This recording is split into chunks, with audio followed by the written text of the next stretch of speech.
Bonjour à tous, j'espère que vous allez bien. Bienvenue à l'église Vinzévois, bienvenue à l'église qui est pour l'instant en ligne, mais qui bientôt pourra se faire dans nos locaux. On l'espère, on le croit. Je voudrais parler d'un sujet avant d'entamer la louange, qui est le désert. Je discutais avec un ami et il m'expliquait un peu sa situation dans ce moment, qu'il vivait des choses un peu compliquées, qu'il priait, il n'avait pas les réponses forcément à ses prières. Et je lui dis, Dieu te fait passer par un désert. Il dit, ouais, mais c'est dur pendant cette période de désert, ça c'est sûr. C'est toujours dur une période de désert, mais c'est un mal pour un bien. C'est-à-dire que Dieu nous équipe pendant ce désert.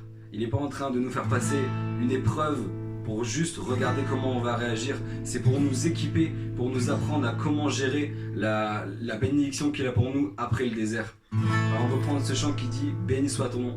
Et c'est le résultat de ce désert. C'est que même quand la provision s'écoule, même quand je suis dans le lieu désert et que je marche solitaire, on veut dire « Béni soit ton nom ». Alors qu'on soit dans une période de désert ou dans une période abondante, remercions toujours le Seigneur et disons-lui « Béni soit ton nom ».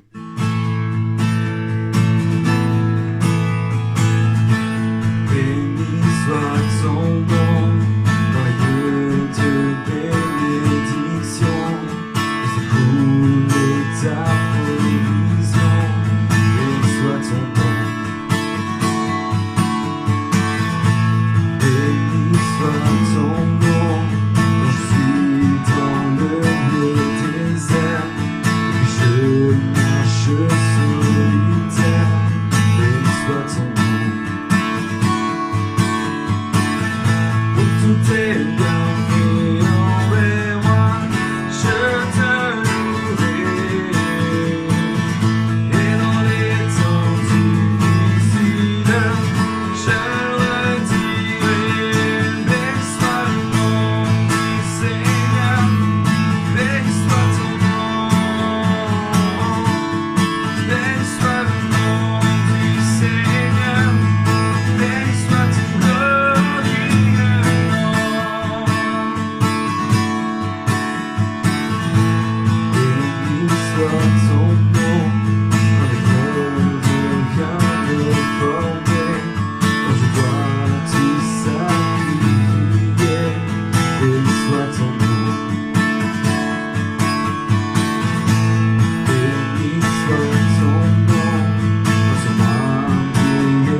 période de désert ou dans une période d'abondance, Dieu est bon. Et c'est le chant qu'on va prendre, Dieu est bon en tout temps. Il a mis ce chant de louange en moi, ce chant de louange qui doit résonner quand notre cœur est affaibli, quand notre cœur est au plus haut et au plus bas. Il doit résonner ce chant, Dieu est bon en tout temps. Dieu est bon en tout temps. Il a mis ce chant de louange en moi. Dieu est bon en tout temps. À travers la nuit, sa lumière jaillit. Dieu est bon. Dieu est bon en tout temps. Dieu est bon. Dieu est bon en tout temps. Il a mis ce chant de louange en moi. Dieu est bon en tout temps. À travers la nuit, sa lumière jaillit. Dieu est bon. Dieu est bon en tout temps. Si tu marches dans les ténèbres et que l'ombre t'envahit, ne crains pas. Il te guide et il te protégera. Il a promis d'être avec toi. Jamais il t'abandonnera. Dieu est bon en tout temps. Il a mis ce chant de louange en moi. Dieu est bon en tout temps. À travers la nuit, sa lumière jaillit. Dieu est bon en tout temps. nous étions Si indignes, et il est mort pour nous. Il nous remplit de son esprit. Maintenant nous déclarons que son amour durera jamais et ses bontés pour l'éternité. Dieu est bon en tout temps. Il a mis ce chant de louange en moi. Dieu est bon en tout temps. À travers la nuit, sa lumière jaillit. Dieu est bon en tout temps. Dieu est bon. Dieu est bon en tout temps.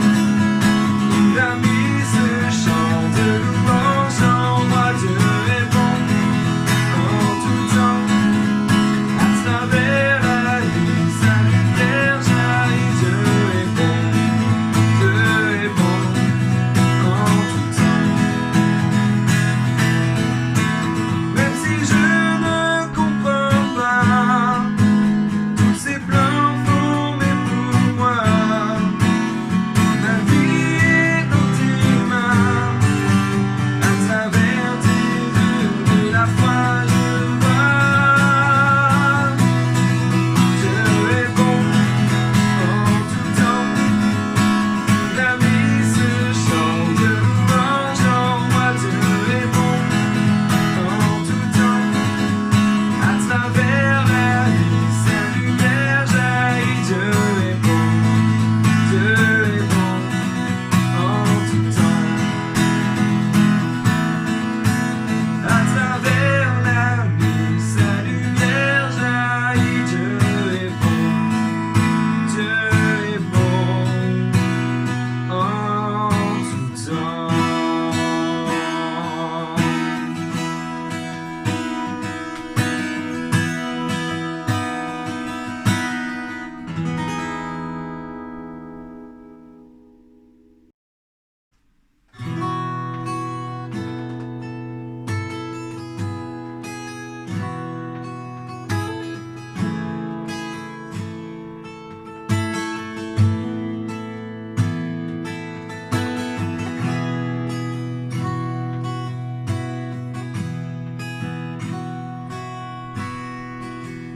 On va faire monter un parfum de valeur pour notre Seigneur. On lui dire simplement qu'on lui donne tout. On lui donne tout pendant cette période de désert, pendant cette période d'abondance, pendant la période où nous nous trouvons actuellement et les périodes prochaines vont simplement lui dire je te donne tout, je te donne ma vie sur ce moment, sur cet instant, et pas perdre de temps à dire je le ferai demain, ne pas procrastiner comme dit la Bible, ne pas repousser à demain les choses, mais simplement dire maintenant les choses, dire je te donne tout.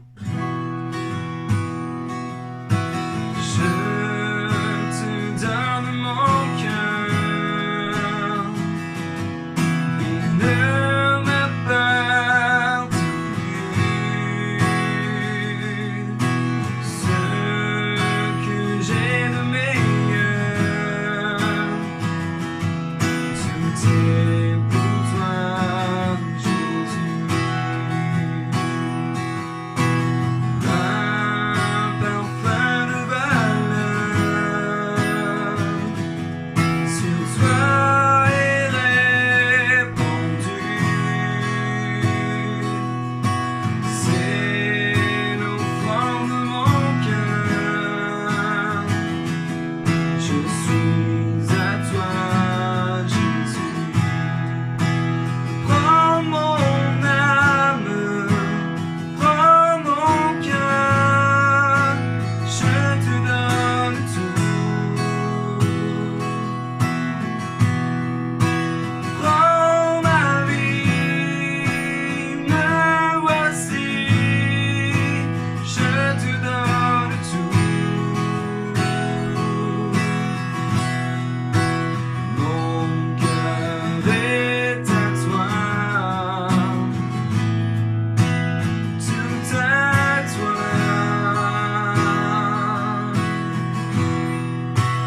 Mon cœur est à toi, tout à toi. Je te donne mon cœur. Je te donne mon cœur, il ne m'appartient plus. Ce que j'ai de meilleur, tout est pour toi, Jésus.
Mon Dieu d'amour, me voici devant toi, te demander un souffle de joie.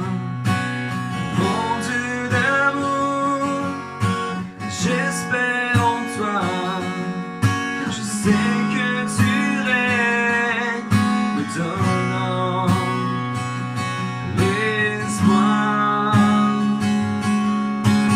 Mon Dieu envoie un souffle nouveau qui comble ma vie, qui change mon cœur. Mon Dieu envoie un souffle nouveau qui comble ma vie, qui change mon cœur. Mon Dieu envoie un souffle nouveau qui comble ma vie, qui change mon cœur. Un souffle nouveau.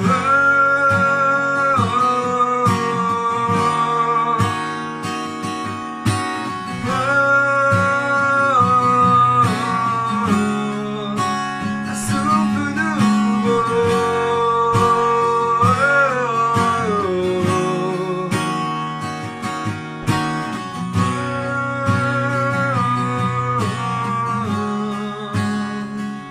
On va prendre ce refrain qui dit un souffle nouveau. Envoie un souffle nouveau dans ma vie, qui comble ma vie, qui comble mon cœur, qui change mon cœur. Mon Dieu envoie un souffle nouveau qui comble ma vie, qui change mon cœur. Mon Dieu envoie un souffle nouveau qui comble ma vie, qui change mon cœur. Mon Dieu envoie un souffle nouveau qui comble ma vie, qui change mon cœur. Mon Dieu envoie un souffle nouveau qui comble ma vie, qui change mon cœur. Un souffle nouveau.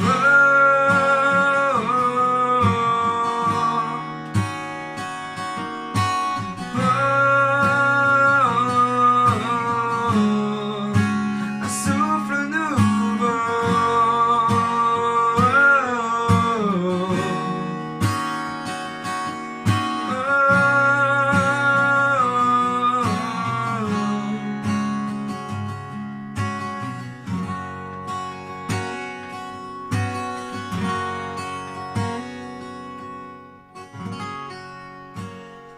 Maintenant que la terre de notre cœur a été remuée, on va laisser place à la graine que Dieu va venir planter dans notre cœur, qui va faire germer tout au long de notre semaine, des jours qui vont arriver, qui vont donner un beau fruit qui sera doux et délectable pour notre cœur et pour les gens qui nous entourent. Laisse la place au pasteur.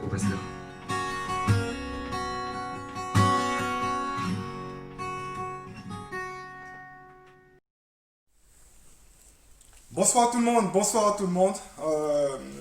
Bienvenue vraiment dans cette réunion de prière. Et voilà, j'ai une bonne nouvelle à vous annoncer. Une bonne nouvelle à vous annoncer. On vous annonce vraiment la reprise, le redémarrage de nos réunions. Un redémarrage qui sera progressif, un redémarrage qui se fera petit à petit en faisant appel à la patience vraiment de chacun. Et ce redémarrage en fait de nos réunions ici va démarrer le mardi 14 juillet. On va redémarrer en réunion de prière. Je crois vraiment, voilà, j'avais voulu que ce soit un dimanche et tout, mais je crois vraiment que c'est fondamental voilà, qu'on redémarre vraiment dans un élan de prière. Et ensuite, le dimanche, on va y aller. Donc voilà, on ne sait pas encore trop comment. Et petit à petit, on va profiner les choses. On va affiner les choses. Je n'annonce pas le nombre de personnes qu'on pourra être, voilà, je ne l'annonce pas en tout cas pour l'instant, mais vous allez devoir, on va devoir en tout cas respecter la capacité de la salle, la capacité d'accueil de la salle en fonction de la réglementation en fait du gouvernement, de l'État. On va devoir respecter tout ça. Et en tout cas, j'espère que toute cette réglementation, d'ici le 14 juillet, on l'espère bien, on prie pour ça, sera assouplie. Pour que tout soit simple, c'est vraiment important ce que je dis maintenant, pour que tout soit le plus simple possible, je demande à chacun, vraiment chacun, très rapidement, de m'envoyer par SMS, via un Messenger, via un SMS, votre désir de participer à une réunion. Vous me dites la réunion de quel jour, si c'est le mardi, si c'est le dimanche, vous me donnez un jour, mais communiquez-moi le désir de participer à une réunion et comme ça, je vais ensuite établir une liste en fonction de la quantité de personnes qui pourraient être là, des familles. Et en fonction de la liste, je reprendrai contact avec vous et je vous dirai en fait le mardi temps, vous pourrez venir. Voilà, semaine après semaine, ça va changer. Il n'y aura pas tout le temps les mêmes personnes, les mêmes familles. Voilà, c'est vraiment un redémarrage prudent, un redémarrage pour essayer de faire en sorte que chacun soit en sécurité. Et donc, il faudra s'inscrire et me dire si vous comptez être là le dimanche, le mardi ou le plus simple pour moi, les deux. Comme ça, si je vous mets un mardi, c'est pas grave. Si je vous mets un dimanche, ce n'est pas grave. Ensuite, vous serez convoqué pour venir, enfin convoqué, c'est pas dans un sens péjoratif, mais pour venir participer à la réunion.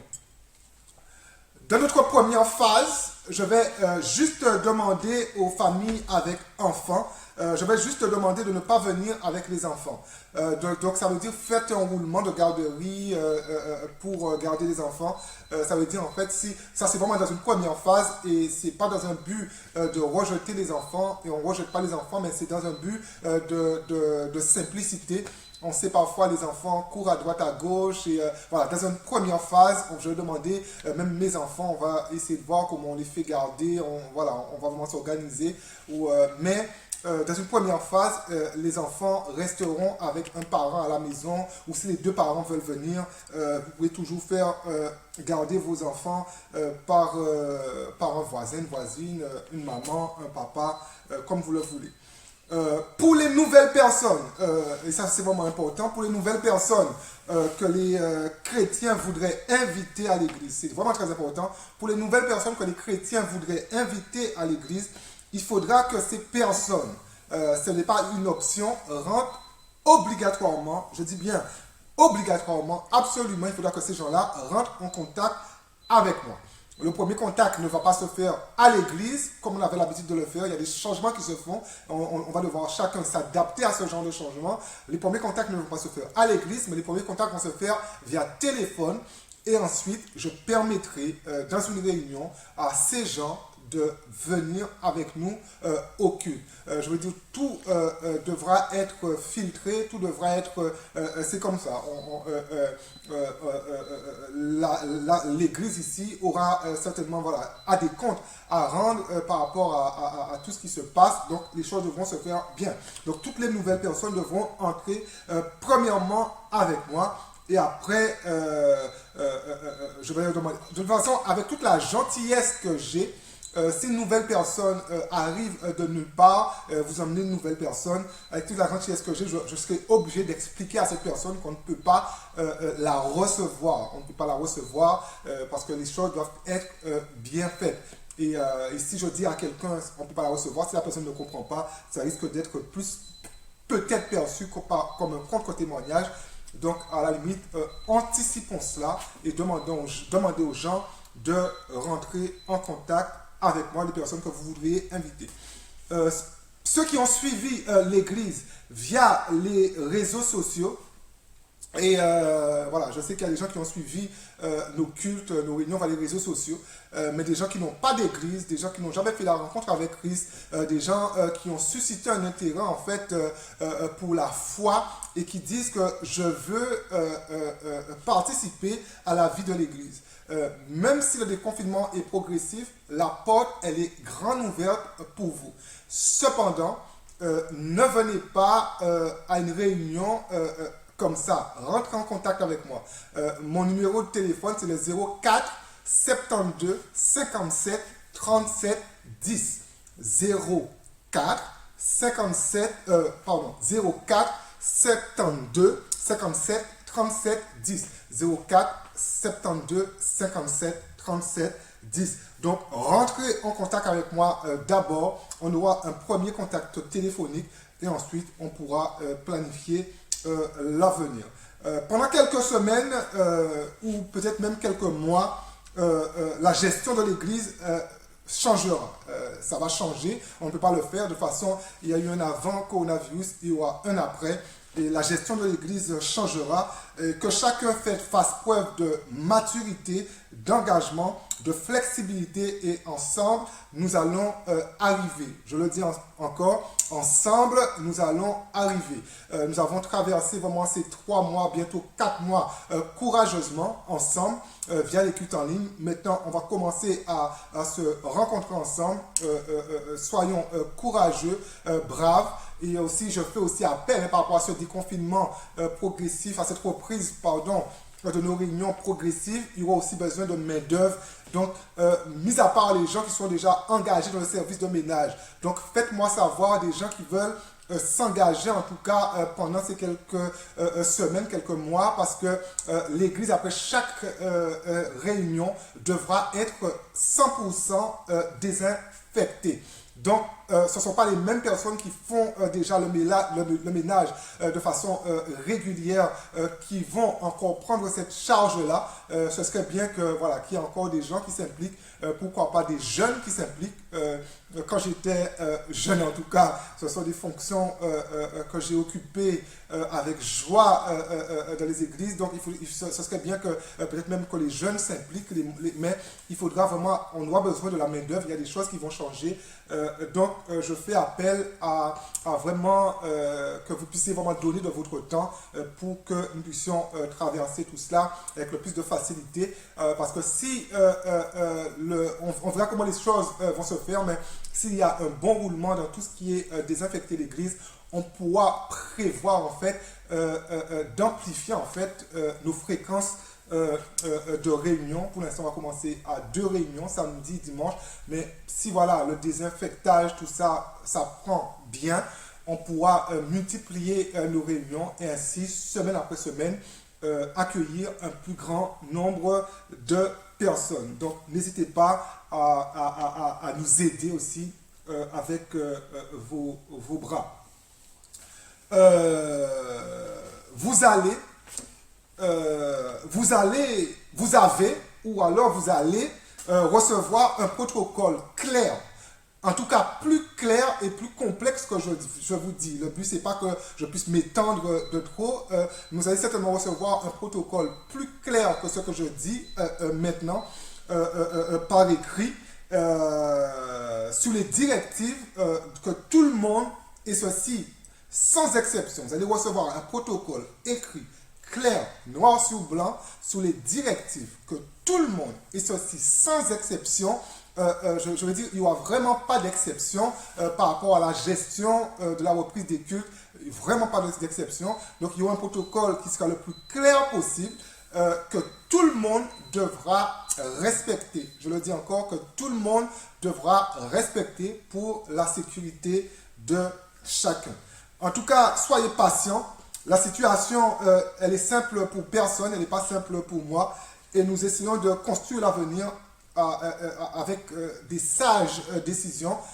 Mais voilà, collaborez avec ça, suivez les directives et voilà, soyons quelque part soumis à l'autorité vraiment de cette église dans cette traversée. Les choses ne sont pas simples.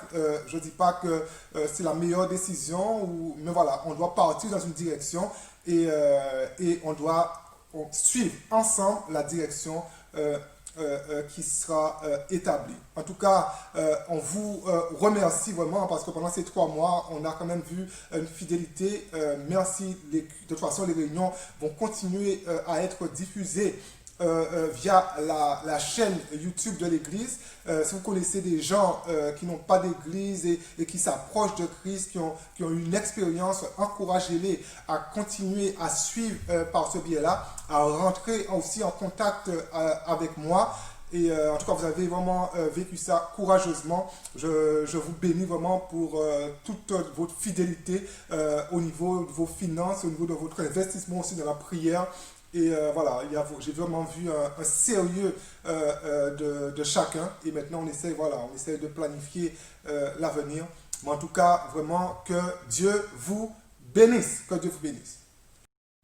Alléluia, alléluia. Gloire à Dieu. Bonjour, bonjour à tous. En tout cas, j'espère vraiment que vous allez bien là où vous êtes, que vous portez bien par la grâce de Dieu. Je pense vraiment que voilà, vous avez pris note de ce qui a été dit. Ça a déjà été porté par écrit sur les différents réseaux sociaux, sur nos supports, en fait, en tout cas de communication entre nous. Ça a déjà été porté. Mais voilà, je vous invite vraiment à prendre contact avec moi pour vous inscrire petit à petit pour les cultes. Mais je ne vais pas refaire l'annonce une deuxième fois. Nous allons juste continuer parce que voilà, je vais vraiment essayer de... Voilà, je ne sais pas si ça va être long par long, mais aujourd'hui, c'est la vraiment conclusion de notre série Sauver pour adorer. Sauver pour adorer, on va conclure cette série.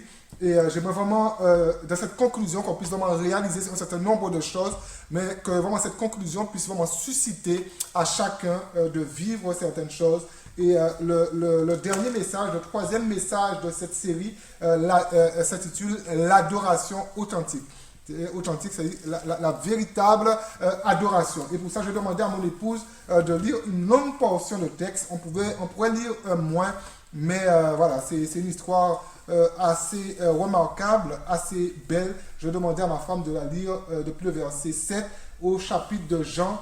On va lire Jean 4, Jean le chapitre 4, les versets 7 à 26.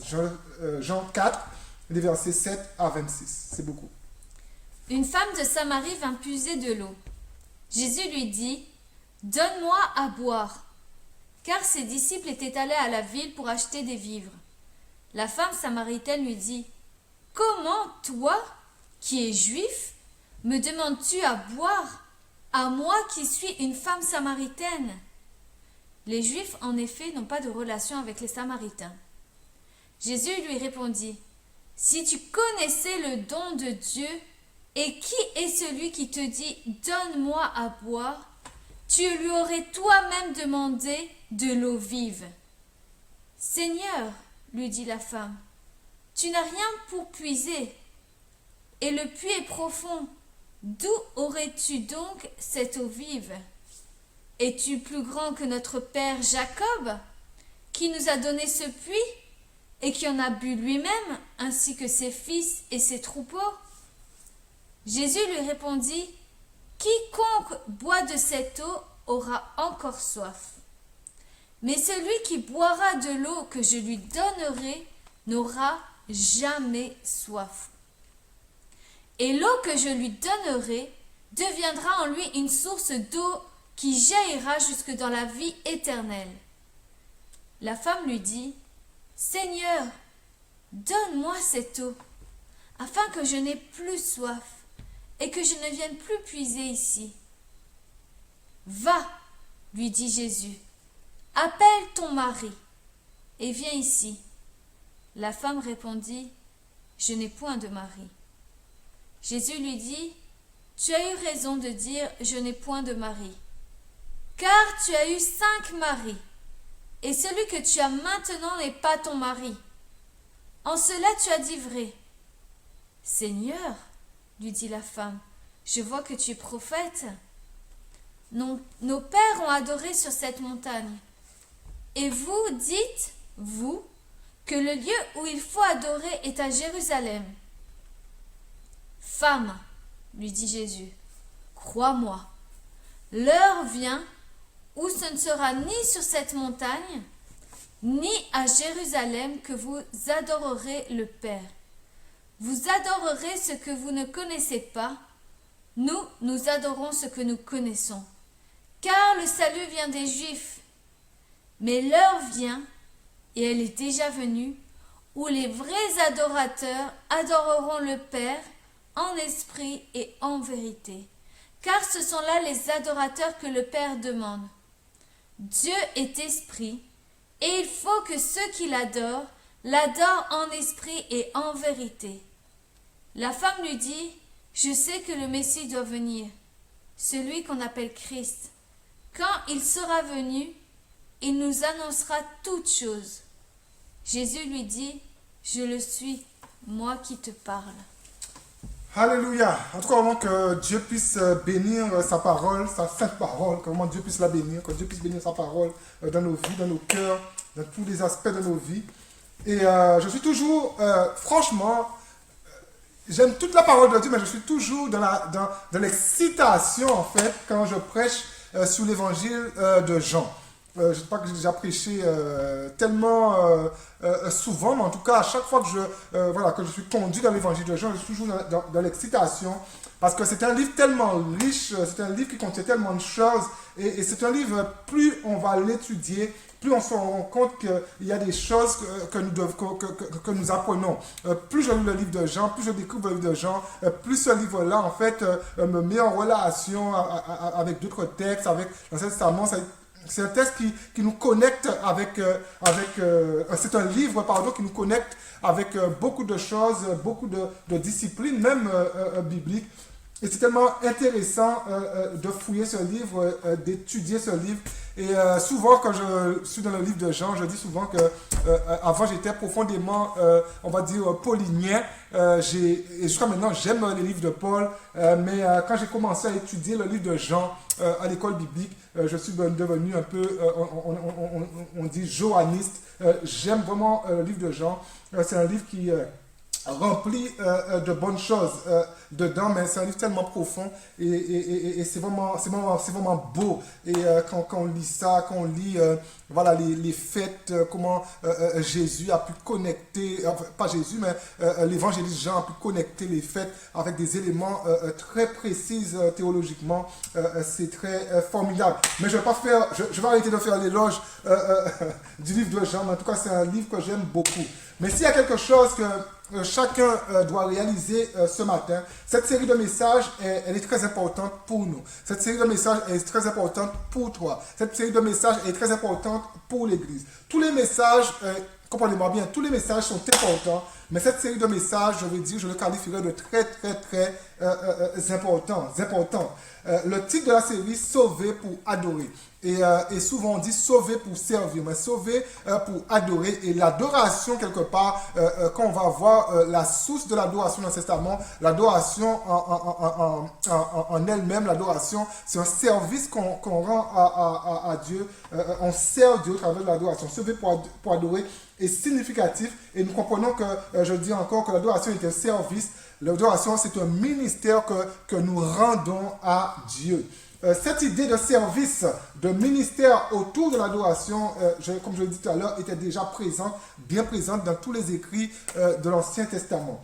Tout ce que j'ai déjà dit et que je vais dire aujourd'hui est pour encourager chacun à devenir l'adorateur que Dieu l'appelle à être. Je crois vraiment que Dieu a mis un appel sur nos vies, cet appel de l'adorer, cet appel de le servir avec un cœur d'adorateur, avec chaque aspect de nos vies. Et ce matin, nous allons tenter vraiment d'explorer avec toute la grâce de Dieu, toute la faveur de Dieu, ce que la véritable adoration devrait être dans la vie de chaque croyant, et ceci sans exception. Il n'y a pas d'exception, il n'y a pas de choix. Chaque croyant devrait vivre la véritable adoration. La véritable adoration ne fait pas de nous des chrétiens d'apparence. Je vais dire, on va en revenir. Il y a toute cette notion de chrétien d'apparence où je vais donner une image de moi, mais en même temps, je ne suis pas cette image. Je veux faire croire à l'Église que je suis tellement saint, tellement bon, tellement bien. Et à l'image, il y a vraiment quelque chose de pourri en moi qui déborde. La véritable adoration ne fait pas de nous des chrétiens d'apparence. mais fait de nous, nous communique quelque part de l'authenticité dans tout ce que nous vivons avec Dieu. La Bible, la véritable adoration, un esprit en vérité, c'est un cœur authentique, c'est un homme authentique, c'est une femme authentique qui vient de la présence de Dieu. Et le premier point de ce matin que nous allons voir ensemble s'intitule « L'adoration authentique est un esprit en vérité et rien d'autre ». L'adoration authentique est un esprit et en vérité et rien d'autre. On ne peut pas comprendre l'importance de mon message d'aujourd'hui si on ne comprend pas le verset 24. Et le verset 24, mon épouse va le lire. On est toujours vraiment dans Jean 4. Et le verset 24, mon épouse va le lire. Dieu est esprit, et il faut que ceux qui l'adorent en esprit et en vérité. On ne peut pas comprendre mon message d'aujourd'hui sans comprendre vraiment ce verset. Et vraiment, c'est la clé de notre message de ce matin. Ce texte nous invite à rapidement comprendre, à rapidement saisir, à rapidement mettre en pratique le verset que mon épouse vient de lire. Dieu est esprit. Hey. Dieu est esprit. Et il faut que ceux qui l'adorent, c'est pas optionnel. Il faut que ceux qui l'adorent comment? En esprit et en vérité et rien d'autre.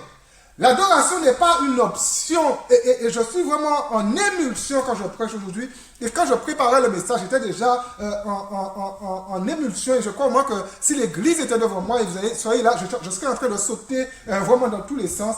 L'adoration, assis sur la chaise, c'est très gênant. Ça fait 4 mois que je suis assis sur une chaise à vous prêcher pour essayer de ne pas sortir dans le cadre de la caméra. Mais Dieu me fera grâce bientôt. L'adoration n'est pas une option dans la vie de l'enfant de Dieu. Et nous l'avons dit lors des précédents messages. Ce n'est pas quelque chose d'optionnel. Ici, Jésus dit clairement que l'adoration, elle est l'affaire de tous. Elle est l'affaire de tous. Il faut que les enfants, que tous les enfants de Dieu qui adorent, le fassent en esprit et en vérité. Jésus dit clairement que l'adoration est une affaire de tous. Il va dire il faut. Ce n'est pas optionnel, mais il faut que tous ceux qui l'adorent. Il faut que ceux qui l'adorent le fassent en esprit et en vérité et rien d'autre. Il faut, aussi bien en grec, qui est la version originale du texte, mais ou dans les différentes versions que vous avez, il faut veut dire la même chose. Il faut veut dire la même vérité, la même idée. Il faut indique que c'est plus que nécessaire, l'importance de la chose, c'est plus que nécessaire que nous devenions les adorateurs que Dieu veut que nous devenions. Quand je dis à mes enfants, il faut, cela sous-entend que vous devez exécuter. Quand je dis à mes enfants, il faut, cela sous-entend que vous devez faire. Il n'y a pas de choix. Normalement, il faut veut dire la même chose pour nous tous. Et je vais poser maintenant un questionnement, une question qui je crois vient de l'Esprit de Dieu pour nous ce matin. Sommes-nous les adorateurs qu'il faut que nous soyons? C'est vraiment, je crois, c'est une question qui vient vraiment de la présence de Dieu. Sommes-nous les adorateurs? Suis-je l'adorateur que Dieu veut que je sois? Es-tu l'adorateur que Dieu veut que tu sois? Sommes-nous les adorateurs que Dieu veut que nous soyons? Le verset 23 marque l'urgence aussi de devenir des adorateurs en esprit. Et le verset 23 dira, mais l'heure vient et elle est déjà venue. L'heure vient, elle est déjà venue. L'urgence. J'ai envie de dire à quelqu'un ce matin qui m'entend, c'est maintenant alors que vous m'entendez. L'heure vient, mais à la fois elle est déjà venue. Jésus est là et il dit, alors que je suis là, l'heure est là pour que ceux qui m'adorent, les vrais adorateurs, adorent en esprit et en vérité. J'ai envie de vous dire encore maintenant. Vous pouvez répéter là où vous êtes dans votre salon, maintenant. S'il y a quelqu'un, et ceci, peu importe sa fonction dans l'église, peu importe si cette personne, elle est nouvelle, peu importe si cette personne, elle est ancienne dans l'église, s'il y a quelqu'un dans l'église qui n'est pas conscient qu'il est un adorateur de l'Éternel, il y a un problème. Il y a un gros problème. Nous devons être conscients que nous sommes des adorateurs de l'Éternel. Ce n'est pas quelque chose que nous avons honte de vivre, mais nous sommes des adorateurs de l'Éternel. Il faut. Alors que je préparais ce message, alors que j'étais en train d'étudier pour ce message, alors que je mettais mes idées en place dans ce message, vous savez, je parle souvent au Saint-Esprit, souvent je parle au Saint-Esprit, parce que le Saint-Esprit, et vous me connaissez, je l'ai déjà dit, j'invite chacun à le faire, le Saint-Esprit pour moi est ce que Jésus était pour les disciples. Et souvent je parle avec le Saint-Esprit, ça peut paraître un truc de fou, mais je le fais et je sais que je ne suis pas fou. Et je posais au Saint-Esprit la question suivante, mais pourquoi il faut? Il faut que ceux qui l'adorent en esprit et vérité. Je dis au Saint-Esprit, mais pourquoi il faut? Et j'ai compris une chose. J'ai réellement compris une chose, j'ai réellement compris une dimension. C'est uniquement en passant par une vie d'authenticité dans l'adoration que je peux vivre dans mon âme la crucifixion de la chair. Et rien d'autre. Par une vie d'adoration. Ce n'est pas par une forme de légalisme sec. Ce n'est pas par rapport à toutes des règles qu'on vit la crucifixion de la chair. Mais la crucifixion de la chair passe par une vie d'adorateur. Une vie où je me livre. Ça ne suffit pas de dire comme un perroquet, j'ai reçu Jésus. Parfois, on peut commencer à dire comme un perroquet, hein, j'ai reçu Jésus, j'ai Jésus dans ma vie. Qu'est-ce que ça veut dire? Tout le monde peut dire j'ai reçu Jésus.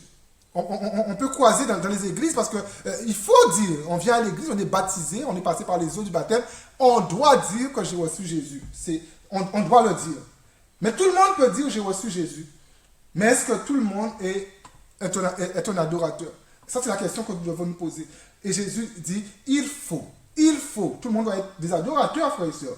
Des maris, écoutez, des maris, après des années de conversion, continuent à parler à leurs femmes mal. On dirait que c'est une serpillière. Des femmes, après des années de conversion, continuent à parler à leur mari mal. On dirait que leur mari est une véritable serpillière. Ils ou elles savent dire que j'ai reçu Jésus, mais n'ont jamais entendu l'Esprit de Dieu leur dire il faut être un adorateur. Parce que l'adorateur, il y a quelque chose qui se passe et je ne peux plus parler d'une certaine façon à ma femme. Ma femme ne peut plus parler parce qu'il y a vraiment une dimension qui se passe entre moi et Dieu. Il y a vraiment un échange qui se passe. Il y a vraiment une connexion entre moi et Dieu qui comme paralyse en fait. Ce que je voudrais dire, c'est ce qui sort de ma bouche. Je ne peux plus dire certaines choses à mes frères et sœurs. Je ne peux plus avoir certaines attitudes envers mes frères et ma sœur. Il y a de l'amour qui sort parce que dans l'adoration, dans la présence de Dieu, je prends de l'amour, je prends de la bienveillance pour les autres. Ça ne suffit pas de dire j'ai reçu Jésus. Écoutez, je ne suis pas en train de prêcher un message qui dit que demain nous serons sans défaut. Je ne suis pas en train de prêcher ce genre de message. Un message qui dit demain nous serons sans défaut. Demain nous ne pécherons plus jamais. De toute façon, le penser seulement fait de nous des pécheurs. Le péché d'orgueil, hein, c'est ça. Hein, le péché d'orgueil, c'est dire que je suis ce que je ne suis pas au final. On n'est pas là pour nous faire pécher. Penser seulement que je peux vivre sans péché, c'est déjà péché. Péché d'orgueil. Je n'ai jamais prêché, en tout cas, ce genre de message. J'ai toujours invité chacun à assumer ce qu'ils sont et simplement venir. On fait tous nos efforts pour ne pas. Mais quand on tombe, on vient devant Dieu. Et Dieu nous relève.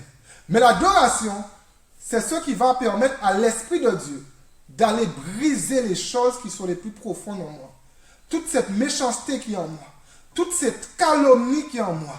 On a beaucoup parlé de racisme ces dernières semaines, mais tout ce racisme qui peut être en moi, c'est dans l'adoration que je viens devant Dieu et l'Esprit de Dieu brise tout ça, enlève tout ça, purifie, me sanctifie de l'adoration. Il y a une action où je prends de la pureté, où je prends de la profondeur avec Dieu, où je gagne en amour, où mon langage change, où j'apprends à considérer l'autre, de l'adoration. Dire j'ai accepté Jésus ne suffit pas, mais il faut que nous soyons des adorateurs en esprit et en vérité. Je prie ce matin, au nom de Jésus, que nous puissions vraiment prendre conscience et que nous puissions vraiment tous prendre conscience que nous devons devenir les adorateurs que Dieu désire. Dieu veut. Il faut. Il faut. Et mon deuxième point de ce matin, l'adoration authentique est spirituelle. L'adoration authentique elle est spirituelle. L'adoration authentique est spirituelle et ma femme va relire le même texte que nous venons de lire dans la première partie, Jean 4, 24. Le même texte, mais on va le relire encore, Jean 4, 24. Dieu est esprit, et il faut que ceux qui l'adorent en esprit et en vérité. Ce texte, il faut que ceux qui l'adorent en esprit.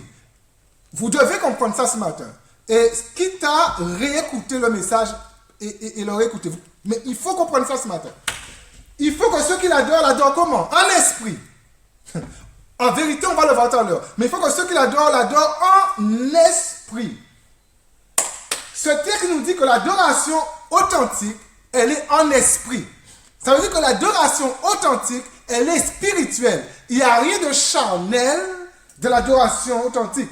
Quand je parle de spirituel, j'aime de temps en temps rappeler à tous que nous sommes sur terre avec des réalités terrestres. C'est pas parce que je dis l'adoration est spirituelle que voilà, il faut qu'il y ait un orgueil et voilà, je suis spirituel parce que souvent les chrétiens, les spirituels sont les chrétiens les moins accessibles. Les chrétiens les plus spirituels sont les chrétiens qu'on ne peut pas toucher. Mais de la pratique, Jésus qui était le plus spirituel, on pouvait le toucher. Jésus qui était le plus spirituel, il prenait plaisir à s'asseoir avec les gens de mauvaise vie.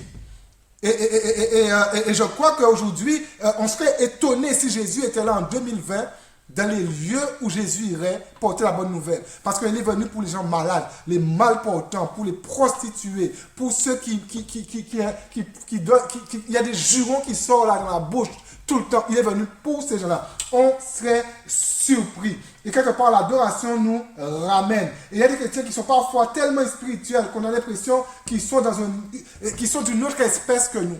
J'ai rencontré des chrétiens tellement spirituels et quand je les vois, je dis, oh ma femme, c'est une autre espèce. On a l'impression qu'ils sont on n'est pas de la même espèce. On n'est pas du même rang. Tellement spirituel.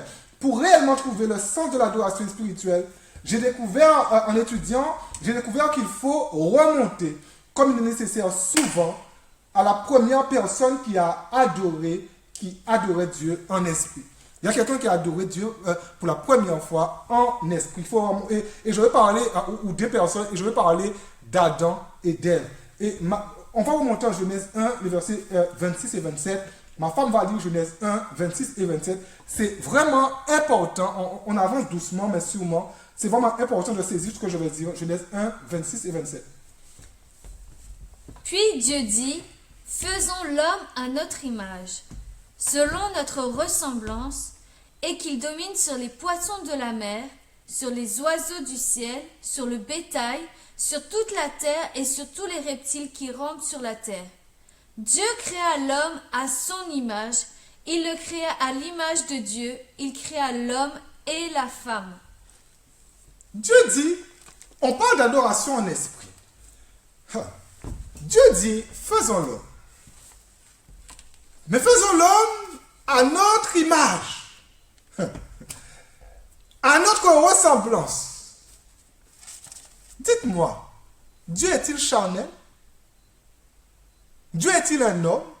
La Bible dit que Dieu est esprit. Et Dieu qui est esprit, il dit, faisons l'homme à notre image, à notre ressemblance. Dieu est-il charnel? Vous savez, c'est pas moi qui détermine qui est Dieu, mais c'est Dieu qui détermine qui je suis. Pour voir qu'est-ce que je suis, je dois aller vers Dieu. Dieu, il est esprit. Et là, en fait, Dieu va dire, il faut que ceux qui l'adorent en esprit et en vérité. Si Dieu est esprit, son image en moi, sa ressemblance en moi, ne peut pas être charnelle. Et ça, je l'assume. Si Dieu est esprit, son image en moi, sa ressemblance en moi ne peut pas être charnelle. Son image en toi, ma soeur, sa ressemblance en toi, mon frère, ne peut pas être charnelle, mais est spirituelle. Impossible d'être charnelle. Ça veut dire quoi? Nous avons le divin en nous. Nous avons le divin. Il faut que ceux qui l'adorent en l'esprit. N'ayez pas peur de le croire. Beaucoup de chrétiens passent à côté de ce que Dieu a réellement pour eux parce qu'ils ne réaliseront jamais leur identité spirituelle en Jésus-Christ. Et ça, c'est un drame. Beaucoup de chrétiens ne deviendront jamais. Beaucoup de chrétiens ne vont jamais changer. Des chrétiens qui vont rester méchants toute leur vie. Des chrétiens qui vont rester méprisants toute leur vie. Des chrétiens qui vont rester jaloux toute leur vie. Des chrétiens qui vont rester égoïstes toute leur vie. Des chrétiens qui vont rester calomniateurs toute leur vie. Des chrétiens qui vont rester méprisants toute leur vie. Des chrétiens qui vont rester bandits toute leur vie. Des chrétiens qui vont rester voleurs toute leur vie. Des chrétiens qui vont vraiment par leur bouche dire tout un de critique. Des chrétiens qui vont rester mauvais toute leur vie avec leurs femmes, leurs enfants, leur époux, leur épouse, parce qu'ils n'ont jamais réalisé leur identité en Christ. Une identité qui n'est pas d'ici-bas, mais c'est une identité spirituelle. Alors il faut que ceux qui l'adorent, l'adorent en esprit et en vérité. C'est parce que nous avons la divinité en nous, la divinité de Dieu en nous, et que nous prenons conscience de cela, que nous devenons capables d'adorer Dieu en esprit. Dieu, frères et sœurs, Dieu est esprit. Dieu est esprit. Et nous sommes créés à son image, à sa ressemblance. Je vais dire quelque chose de fort et de tellement important maintenant. L'adoration. Et ça, il faut vraiment que chacun l'écrive. Il faut l'écrire, ça. L'adoration, c'est rendre à César ce qui appartient à César. Jusqu'à maintenant, vous n'avez rien compris. Mais je dis ça autrement. Et vous allez comprendre. L'adoration, frères et sœurs, la véritable adoration, c'est rendre à Dieu Dieu. Dans tous les aspects de nos vies. Ça, c'est la véritable adoration. Dieu est esprit. En nous, il y a Dieu. Et l'adoration authentique, l'adoration en esprit, c'est littéralement rendre à Dieu Dieu. Ce qu'il a mis en nous. Sa nature qui est en nous. L'adoration authentique. Quand je comprends ça, je ne cherche plus à prouver. Il n'y a plus de jalousie. Il n'y a plus de calomnie. Il n'y a plus d'orgueil. Je ne suis plus attiré par d'autres femmes que la mienne. Je ne suis plus attiré à détruire les autres. Parce que dans ma relation avec Dieu, je cherche toujours à l'élever. Je rends Dieu Dieu. C'est comme ça que j'élève Dieu. Je rends Dieu Dieu. Je ne m'élève pas, mais je rends Dieu Dieu. Et là, je deviens celle que Dieu veut que je sois. Je comprends subitement. Subitement, je comprends pourquoi l'apôtre Paul, il a réussi à dire en Galates 2.20, ma femme va le lire, Galates 2.20, l'apôtre Paul réussit à dire quelque chose de très étonnant. J'ai été crucifié avec Christ, et si je vis, ce n'est plus moi qui vis, c'est Christ qui vit en moi. Aïe, aïe, aïe, aïe, aïe, aïe. J'ai été crucifié avec Christ. Et cette crucifixion en fait qu'aujourd'hui, si je vis, ce n'est plus moi qui vis, mais c'est Christ qui vit en moi. C'est Christ qui vit en moi. La vie de l'apôtre Paul rendait à Dieu Dieu. En fait, il était crucifié et ce n'était plus lui qui vivait. C'était Dieu qui vivait en lui. En fait, l'adoration, cette vie d'adorateur de l'apôtre Paul rendait à Dieu Dieu. Frères et sœurs, l'adoration spirituelle doit nous tuer à nous-mêmes, doit nous tuer à nos convictions, doit nous tuer à la religiosité, doit nous tuer à la méchanceté, doit nous tuer à la jalousie, doit nous tuer à la calomnie, pour que nous puissions vivre pour l'amour, pour que nous puissions vivre avec ce désir de voir des vies transformées, pour que nous puissions vivre pour voir Dieu opérer des choses glorieuses dans la vie des autres, pour laisser la vie de Dieu se manifester en nous et autour de nous. Pourquoi tant de problèmes dans les églises aujourd'hui? Des églises qui ferment à cause d'abus de toutes sortes. Et je suis fâché en le disant. Des églises, pourquoi tant de problèmes? À cause d'abus de toutes sortes. Des églises qui ferment aujourd'hui. Pourquoi? Parce que trop de chrétiens sont des chrétiens d'apparence. Vous savez, il y a des bons chrétiens d'apparence. Souvent on dit que, non, écoutez, il y a des bons chrétiens d'apparence, mais le bon, c'est pas ce qui a l'apparence. Mais Dieu ne regarde pas ce qui frappe les yeux de l'homme. Dieu regarde au cœur. Et c'est pour ça que l'adoration est plus profonde. Elle est plus profonde que l'apparence. L'adoration, c'est avec le cœur. Ce que Dieu a mis en nous. Dieu regarde au cœur et pas à l'apparence. Beaucoup de chrétiens d'apparence. Mais la vie de Paul rendait Dieu à Dieu. Et beaucoup de problèmes dans les églises. Tous les chrétiens d'apparence ne sont pas les adorateurs que Dieu leur demande d'être. Mais il faut que ceux qui l'adorent. Parce que Dieu est esprit. Le seul moyen d'adorer Dieu, c'est en esprit. Et il a tout prévu dès la création du monde, en préparant, en partageant sa nature divine avec nous. Il avait déjà prévu. L'adoration est spirituelle. Et de la création du monde. Frères et sœurs, il n'y a pas de hasard. Frères et sœurs, vous pouvez mettre votre main sur votre estomac et dire, pour votre patrie, et dire, il n'y a pas de hasard. Dieu avait déjà prévu son image en nous. Et aujourd'hui, il va dire que l'adoration authentique, c'est en esprit. Et parce qu'on a l'image de Dieu en nous, on peut adorer Dieu en esprit. L'adoration en esprit, c'est finalement porter comme une offrande de bonne odeur à Dieu son image qu'il a mis en nous. Et dans chaque aspect de nos vies, rendons à Dieu Dieu. Toute autre chose que je pourrais porter à Dieu est souillée. Et je dois porter autre chose à Dieu, même ce qu'il y a de mauvais. Mais toute autre chose que je pourrais porter à Dieu est souillée. Mais frères et sœurs, l'image de Dieu. Frères et sœurs, pourquoi Dieu nous a sauvés, en fait, c'est pour récupérer son image. C'est pour récupérer Dieu lui-même. Et il nous aime parce qu'il est en nous. Et Dieu récupère cette image en Jésus. Toute autre chose que je pourrais lui donner est souillée. Et ne demeure pas quand je viens dans la présence de Dieu. La seule chose qui demeure éternelle est l'image de Dieu en nous.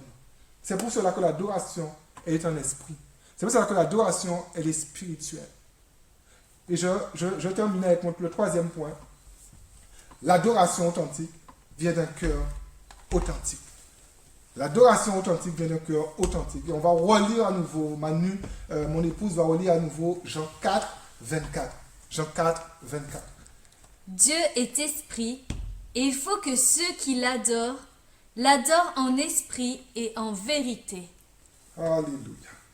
Quand on examine le mot vérité, quand je parle de cœur authentique, on va pendant un instant se focaliser vraiment sur le mot vérité.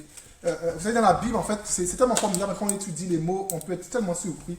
Mais quand on examine le mot vérité, ne serait-ce que dans des dictionnaires vraiment assez ciblés, des dictionnaires bibliques, et quand on croise vraiment plusieurs idées ainsi, on se rend compte que le mot vérité renvoie à une dimension d'authenticité. Il y a vraiment, ça véhicule vraiment, il y a de l'authenticité. Dans la vérité, c'est du vrai. Il n'y a pas de faux semblant. L'authenticité, c'est être ce que nous disons que nous sommes, sans occulter ce qu'il y a de moins bon en nous. C'est ça l'authenticité. Je dis que, vous savez, c'est tellement, c'est surprenant de découvrir parfois qu'un chrétien est limite crapuleux en fait dans des agissements, quand ce chrétien nous a toujours donné en fait l'impression en fait d'être le chrétien le plus parfait du monde. Il a manqué d'authenticité. Il a manqué vraiment d'authenticité. Et l'authenticité en fait c'est être ce que nous disons que nous sommes, mais on n'occulte pas ce qu'il y a de moins bon en nous. Et c'est tellement, ce que je dis c'est tellement fort. Frères et sœurs, j'ai fait tellement de bien à des gens, rien qu'en disant aux gens qui j'étais réellement. Rien qu'en annonçant aux gens ce qu'il y avait de moins bon en moi. Et là, en fait, j'ai pu leur annoncer ce qu'il y avait de bon en moi, qui est Jésus lui-même.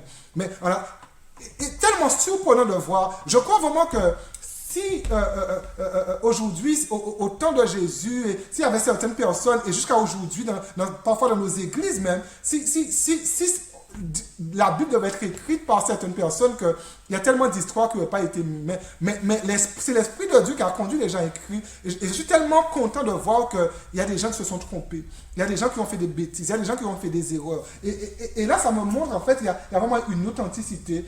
Mais Dieu, il est plus que ça. La grâce de Dieu dépasse tout cela. Soyons authentiques avec Dieu. N'occultons pas ce qu'il y a de moins bon en nous. Et la Bible nous enseigne surtout, dans les évangiles, que c'est ce que le légalisme ne sait pas faire. Le légalisme, en fait, quand on lit les évangiles, et Jésus s'est toujours combattu contre ça, le légalisme veut toujours masquer ce qu'il y a de moins bon. En fait, on veut faire, voilà, on donne la plus belle offrande, mais tout le monde doit voir. Voilà, tout le temps occulter ce qu'il y a de moins bon. Et c'est pas bien. C'est pas bien. Le légalisme ne sait pas le faire. N'oublions pas que Jésus est dans un contexte assez légaliste. Et les Samaritains, quelque part, vivent les conséquences au travers de ce rejet. Les Samaritains, à cause du légalisme des Juifs, étaient rejetés par les Juifs. Et on ne va pas revenir à l'histoire, mais il y a vraiment tout quelque chose de historique. Enfin, les Samaritains, c'était vraiment une ville qui avait, entre guillemets, été construite et où on envoyait, en fait, des étrangers. Après, tous ces étrangers se mélangeaient, des étrangers qui venaient et on les gardait là-bas. Et ils se sont mélangés avec les vrais juifs de la Samarie, et petit à petit, ce peuple a perdu en fait sa pureté raciale, et pour les autres, en perdant la pureté raciale, ils ont perdu leur pureté spirituelle, et ce peuple était profondément rejeté jusqu'à ce que quand Dieu dit c'est pas là que vous allez adorer, ni là ni là, et sur le mont Garizim, les Samaritains étaient obligés de construire leur propre temple pour adorer Dieu, parce qu'à Jérusalem, on ne voulait pas d'eux. Il y a vraiment quelque chose qui s'est développé et tout, un rejet. Mais n'oubliez pas que Jésus est venu rejeter même tout ça. Et c'est pour cela que depuis ma conversion, et Dieu m'entend, depuis ma conversion, j'ai décidé de dédier ma vie à combattre le légalisme qui est dans... Le légalisme qui est dans le paraît. Quand je lis la Bible, c'est dans le paraît. Je n'ai pas envie que vous soyez des hommes et des femmes ici dans le paraît. Et j'ai décidé de combattre le légalisme qui est dans le paraît. Un paraît sans authenticité. Un légalisme qui est dans le rejet. Toujours à rejeter les gens. Toujours à regarder les gens d'en haut. Un légalisme qui est dans le rejet. Un légalisme qui est sans l'acceptation. On n'accepte pas. On est entre nous et tous les autres sont moins bons que nous. Un légalisme qui est dans la haine, mais sans l'amour. Dieu nous demande d'être vrais, authentiques. Nous adorons en vérité quand nous savons adorer tel que nous sommes, tel que je suis. Et alors que je sais adorer Dieu en vérité, sa puissance, elle me libère. Sa puissance guérit toutes les zones qui ont été blessées en moi. Sa puissance me relève. Sa puissance m'éloigne de la religiosité. Sa puissance m'éloigne de la tradition. Sa puissance m'éloigne de la jalousie. Sa puissance m'éloigne de la calomnie et tout ce que vous savez et que je n'ai pas cité et que j'ai oublié. Vous savez, dans l'église, parfois, des chrétiens peuvent finir par croire qu'ils ont atteint un certain niveau de perfection. Ce n'est pas ça l'adoration. Ils viennent vers Dieu sans jamais lui donner ce qu'il veut enlever en eux. Ils cachent les mauvaises choses à Dieu, comme on les cache d'ailleurs aux pasteurs. La Bible appelle ce type de croyants hypocrites et pas des adorateurs en esprit et en vérité. Hypocrites. Jacques 3,17 associe la sagesse à l'absence d'hypocrisie. Le sage n'est pas hypocrite, mais le sage est vrai. Beaucoup de vérité dans le sage. Et après ce que nous avons dit dans les deux premiers points, nous comprenons que c'est sage d'être un adorateur authentique de l'Éternel. Hypocrite vient du mot, et c'est vraiment surprenant, hypocrite vient du mot hypocritos, pour ceux qui veulent peut-être prononcer autrement, c'est hypocritos, mais hypocritos, et dans la civilisation grecque, l'hypocritos était celui qui mettait un masque sur son visage pour jouer du théâtre. C'était celui qui faisait semblant. Il jouait juste un rôle. Et les véritables adorateurs, frères et sœurs, ne font pas semblant, ne sont pas des hypocritos. Ils viennent devant Dieu avec vérité, sans masque, sans faux semblant, pas pour jouer du théâtre, avec authenticité, tels qu'ils sont. Et s'ils sont malléables, et s'ils font leur part aussi, parce qu'on parle de malléabilité, mais il faut faire sa part aussi, s'ils sont malléables, s'ils font leur part, le Saint-Esprit les transforme. Dieu entend et Dieu m'entend. Mes messages ont toujours été venez dans la présence de Dieu tel que vous êtes. Et ça ne contredit pas mon premier point, ça ne contredit pas la Bible, mais venez juste dans la présence de Dieu tel que vous êtes. Ne soyez pas des adorateurs avec des masques, qui cachaient qui vous êtes réellement et qui jouaient un rôle. Pour Dieu, ce n'est pas l'authentique adoration. Venez avec un cœur authentique, adorez Dieu au travers de chaque aspect de votre vie. La vérité au sens propre n'est pas un vague contexte, concept qui sort de nulle part. C'est pas quelque chose qui sort de nulle part. La Bible, elle nomme la vérité. La Bible dit que la vérité, c'est un homme. La Bible dit que la vérité, c'est Jésus. L'authenticité est une personne que nous avons en nous, qui nous aide à être vrai. Je vais dire quelque chose maintenant. Jésus, en tout cas, quand il dit vrai en nous, Jésus est notre avocat. Et je crois quelque part que si nous ne disons pas la vérité, si un jour on a un problème, on ne dit pas la vérité à notre avocat, il aura du mal à nous défendre. Et c'est un peu ça avec Jésus. Parfois, on veut masquer, pas d'authenticité. On ne peut pas connaître la vérité. On ne peut pas connaître la vérité et ne pas être authentique. C'est impossible. On ne peut pas connaître Jésus et ne pas être authentique. Plus je connais Jésus et plus je fais preuve d'authenticité, plus je découvre qui je suis et j'ai besoin d'aide et que j'ai besoin d'aide dans chaque aspect de ma vie. Il y a quelque chose que ma femme dit souvent, et moi je dis la même chose d'ailleurs. Elle dit avant le mariage, elle m'a connu tel que j'étais. Et moi je dis la même chose. Avant mon mariage, j'ai connu ma femme telle qu'elle était. Elle n'avait pas de masque et moi je n'avais pas de masque. Il n'y avait pas d'hypocritos. Nous n'étions pas des hypocrites, mais nous étions vrais. Je n'ai pas trompé ma femme sous la marchandise et ma femme ne m'a pas trompé sous la marchandise. Et des fois, en fait, on se rend compte qu'il y a des couples parfois qui se forment et il y en a un qui trompe l'autre sous la marchandise. Et quand on se marie, on dit « Waouh, pasteur, pasteur, pasteur ». Je n'ai pas trompé ma femme sous la marchandise. Et aujourd'hui, je viens à l'église, je suis pasteur. Ma femme est avec moi, nous sommes vraiment ce couple pastoral, nous faisons les choses ensemble. Ma femme, elle remplit le ministère autant que je le remplisse, mais on ne fait pas semblant avec vous. On n'est pas des hypocritos avec vous, mais on veut juste être authentique avec vous. Il n'y a pas de masque, il n'y a pas de faux semblant, on ne joue pas une pièce de théâtre, mais juste être vrai. On ne veut pas vous tromper sur la marchandise. Jésus était un homme authentique qui cherchait l'authenticité chez ceux qui lui demandaient de l'aide. Aujourd'hui, j'ai un rôle de berger avec mon épouse et je me rends compte que l'authenticité, c'est tellement important. Je ne peux pas aider quelqu'un qui n'est pas authentique. Quelqu'un qui me dit faux. Et parfois, les gens pensent en fait qu'on ne voit pas, qu'ils nous tournent en bourrique, mais on le voit, on le ressent. Mais je ne peux pas, avec mon épouse, on ne peut pas aider quelqu'un qui n'est pas authentique. Je peux vous aider dans votre couple que si vous me dites la vérité. Je peux vous aider à remonter la pente suite à un péché que si vous êtes authentique, vous me dites la vérité. En vérité, c'est être vrai dans ce que nous faisons, reconnaître nos faiblesses. Vous savez, je n'aurai jamais honte de dire que je suis faillible. Mais jamais, mais jamais. Je n'aurai jamais honte de dire que je suis faillible. Même si je fais tout pour que la relation que j'ai avec Dieu m'éloigne de toutes sortes de coupes amères, de choses qui ne glorifient pas Dieu. Il y a des gens qui viennent devant Dieu, pas en vérité, mais en mensonge. Que Dieu nous fasse grâce. Il y a de l'amertume dans l'âme, mais je ne reconnais pas qu'il y a de l'amertume, pas en vérité. Il y a un péché caché, mais je ne reconnais pas qu'il y a un péché.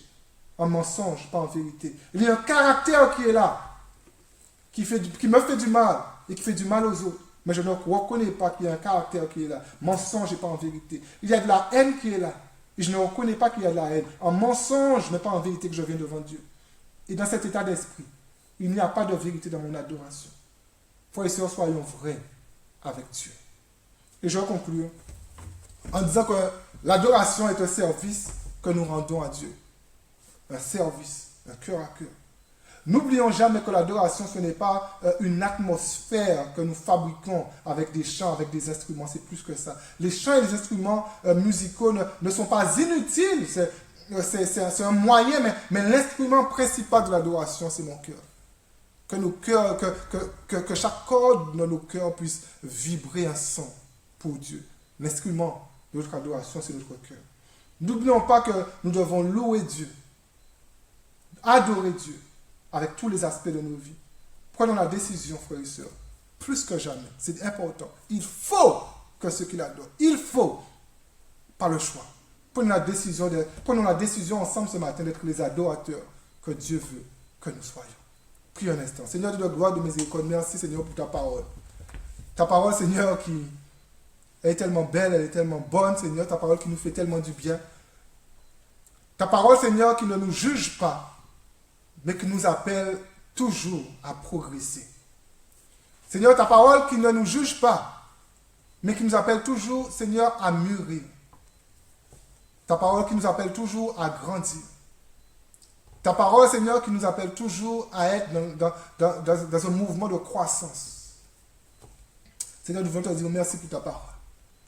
Mais ta parole, Seigneur, cette parole, tu fais en sorte qu'elle ne revienne jamais à toi sans avoir produit, Seigneur, ses effets dans nos vies.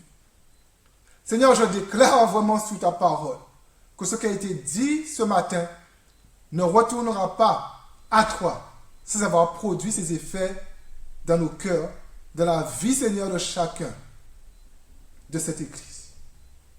Seigneur, nous voulons être ces adorateurs en esprit, mais aussi en vérité.